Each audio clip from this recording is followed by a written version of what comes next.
Antarctica पृथ्वी का 5वां सबसे बड़ा महाद्वीप है। ये एकमात्र ऐसा महाद्वीप है जो सबसे अलग, सबसे ऊंचा और सबसे शुष्क है। बल्कि इतना ही नहीं, ये महाद्वीप विश्व का सबसे ठंडा महाद्वीप भी है। कहा जाता है कि इस पृथ्वी पर अंटार्कटिका ही एक ऐसी जगह है जहाँ सबसे तेज हवाएं चलती है और जिनकी स्पीड लगभग 200 मील प्रति घंटे की होती है। और विश्व का 90% बर्फ भी सिर्फ अंटार्कटिका महाद्वीप में ही स्थित है। अंटार्कटिका में बर्फ की चादर 14 मिलियन वर्ग किलोमीटर में फैली हुई है और इसके नीचे की भूमि का भी लगभग 98% हिस्सा केवल बर्फ से ढका हुआ है। और जहाँ की बर्फ कई किलोमीटर मोटी भी हो सकती है, और खास करके अंटार्कटिका के पठार के नीचे। और दुनिया का सबसे बड़ा रेगिस्तान भी अंटार्कटिका का बर्फीला रेगिस्तान है, जो कि 7 महाद्वीपों में से सबसे ज्यादा ठंडा महाद्वीप है। ये बर्फीला रेगिस्तान अपने अंदर इतने रहस्य समेटे हुए हैं कि जिसका आप अंदाजा भी नहीं लगा सकते। वैसे तो रिसर्चर्स द्वारा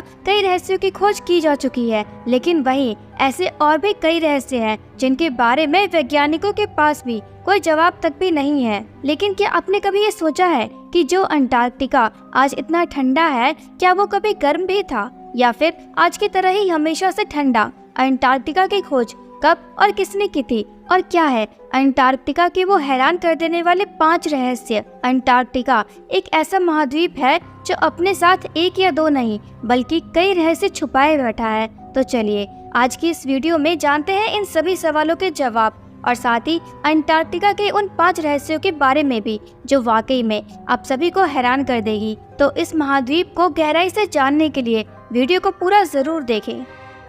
आपको बता दें कि फैबियन गॉटलिएब वॉन बेलिंगशोसेन ने अंटार्कटिका को 27 जनवरी 1820 को एडवर्ड ब्रांसफील्ड से 3 दिन बाद और नेथानियल पामर से 10 महीने पहले देखा था। और यही वो समय था जब खोज हुई इस विशाल और सबसे ठंडे महाद्वीप अंटार्कटिका की। और अंटार्कटिका को रेगिस्तान भी इसीलिए कहा जाता है क्योंकि रेगिस्तान एक मैदानी इलाका होता है, और इस इलाके में पहाड़ों के न होने के कारण यहाँ तेज हवाएं चलती है, और साथ ही यहाँ बारिश भी ना के बराबर ही होती है, जिसके कारण यहाँ का मौसम शुष्क बना रहता है। और अंटार्कटिका करीबन 1.4 करोड़ वर्ग किलोमीटर क्षेत्रफल में फैला हुआ है, जिसमें से करीबन 2000 वर्ग किलोमीटर में सिर्फ मैदानी क्षेत्र है, और बाकी के बचे हुए क्षेत्रों में 1.6 किलोमीटर की मोटी बर्फ की चादर। हर साल दुनिया भर से 70,000 से भी अधिक लोग समुद्र और हवाई रास्ते से अंटार्कटिका आते हैं, और ज्यादातर टूरिस्ट इस महाद्वीप की यात्रा करते हैं।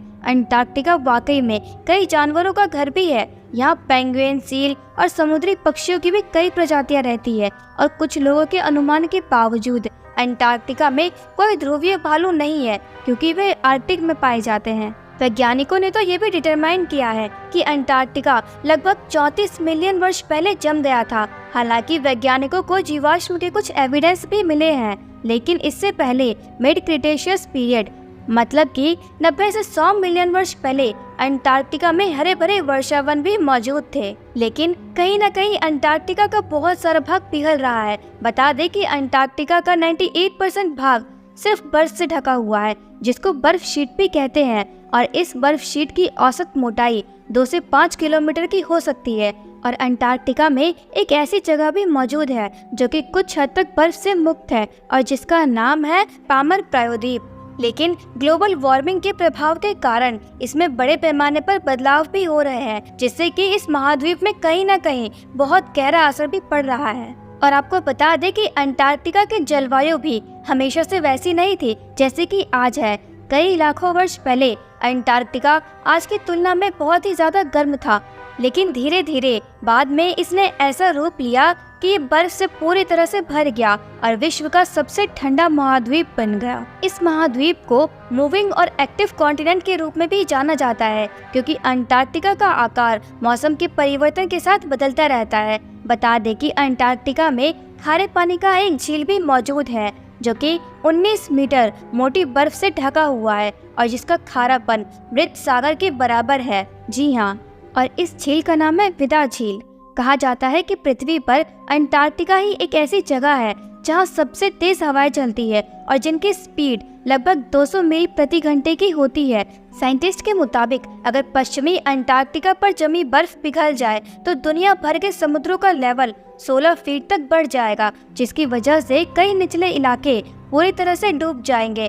वैज्ञानिकों का ये भी मानना है कि अंटार्कटिका के 4 किलोमीटर नीचे साफ पानी की एक झील दबी हुई है और इस झील को लेक वोस्टॉक के नाम से भी जाना जाता है, जो कि दुनिया की सबसे गहरी और रहस्यमयी लेक है। इस लेक की गहराई को आज तक कोई भी माप नहीं पाया है। ये लेक करीबन 240 किलोमीटर लंबी है और 50 किलोमीटर चौड़ी। जब रिसर्चर्स द्वारा इस लेक को खोजा गया था तो उन्होंने बर्फ की चादर में करीबन 4 किलोमीटर तक ड्रिल किया और जिसके नीचे उन्हें ये वोस्टॉक लेक मिली। वोस्टॉक लेक के बारे में कहा जाता है कि किसी समय में ये लेक बर्फ के नीचे नहीं बल्कि जमीन के ऊपर ही दिखाई देती थी, मगर नासा द्वारा ये दावा किया गया है कि ऐसा करीबन 2.5 करोड़ सालों पहले हुआ करता था। लेकिन अब अंटार्कटिका की वोस्टॉक झील करीबन 2.5 करोड़ सालों से बर्फ की चादर के नीचे ही है और इस झील में एक ऐसा इकोसिस्टम है जिसे धूप और हवा की कोई जरूरत नहीं है। इस झील में कई बैक्टीरिया,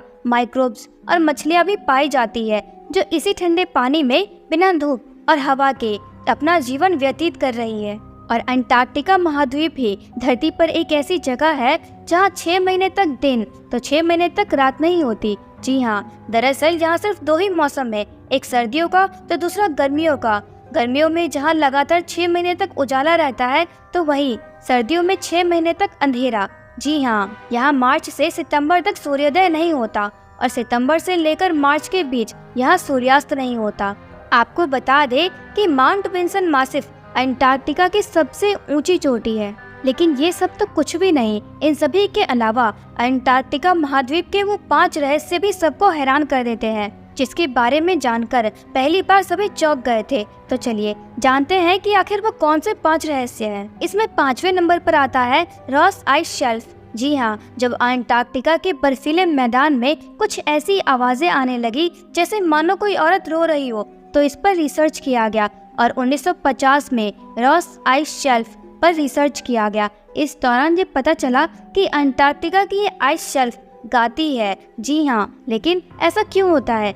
दरअसल जब यहाँ की तेज हवाएं इस आइस शेल्फ से टकराती है तो उससे एक ऐसी आवाज निकलती है जैसे मानो कोई महिला रो रही हो, लेकिन ये आवाज आम लोगों को बिल्कुल नहीं सुनाई देती और ये भूकंपीय कंपन मतलब कि सिस्मिक वाइब्रेशंस को रिकॉर्ड करने वाली एक मशीन होती है जो कि इस आवाज को रिकॉर्ड कर लेती है। इसके साथ ही अंटार्कटिका में मौजूद बाकी आइस शेल्फ से भी इसी प्रकार की आवाजें आती है। वहाँ के तापमान और हवा की गति के मुताबिक ये आवाज वहाँ अलग अलग तरह से आती है। और चौथे नंबर पर आता है ब्लड वाटरफॉल्स। जी हाँ, इसके बारे में तो आप सभी ने लगभग सुना ही होगा। जी हाँ, अंटार्कटिका के रहस्यों के बीच यहाँ एक खूनी वाटरफॉल भी मौजूद है जिसे लोग ब्लड वाटरफॉल के नाम से भी जानते हैं। बता दें कि 1911 में ऑस्ट्रेलिया के एक जियोलॉजिस्ट जब टेलर ग्लेशियर की सैर पर निकले तो इस दौरान उन्हें टेलर ग्लेशियर से एक लाल रंग का वाटरफॉल निकलता हुआ दिखाई दिया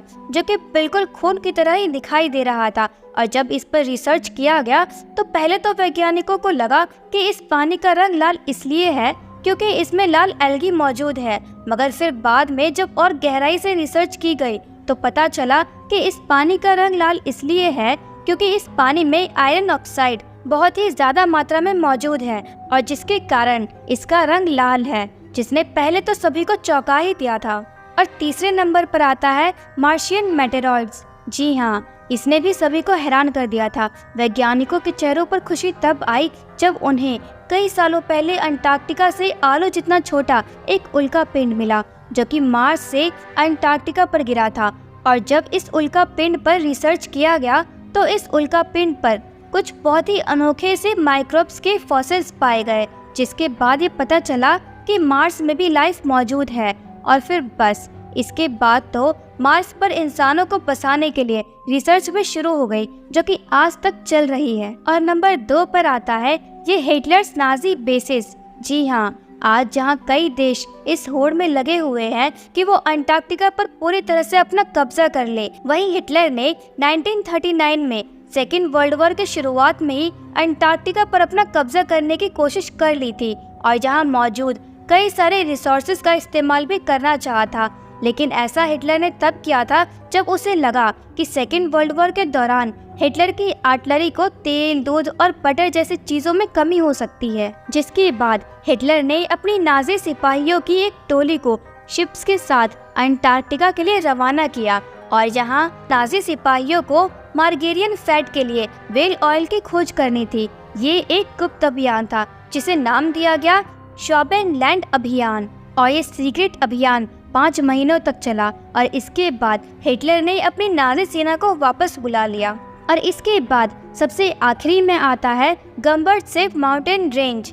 जी हाँ, जिसने सबको हैरान कर दिया था। बता दे कि अंटार्कटिका में जैसे बर्फ की चादर के नीचे एक विशाल झील है, वैसे ही यहाँ एक और बर्फ की चादर है। जी हाँ, यहाँ एक विशाल चट्टान मौजूद है जो कई करोड़ सालों से वैसे की वैसी ही है। और 1950 में इस बर्फ की विशाल चादर के नीचे कुछ रिसर्चर्स द्वारा 2700 मीटर ऊंची एक विशाल चट्टान की खोज की गई थी, जिसका नाम रखा गया था गम्बर्ट सेफ पर्वत श्रृंखला, जो कि 1200 किलोमीटर क्षेत्रफल में फैली हुई है।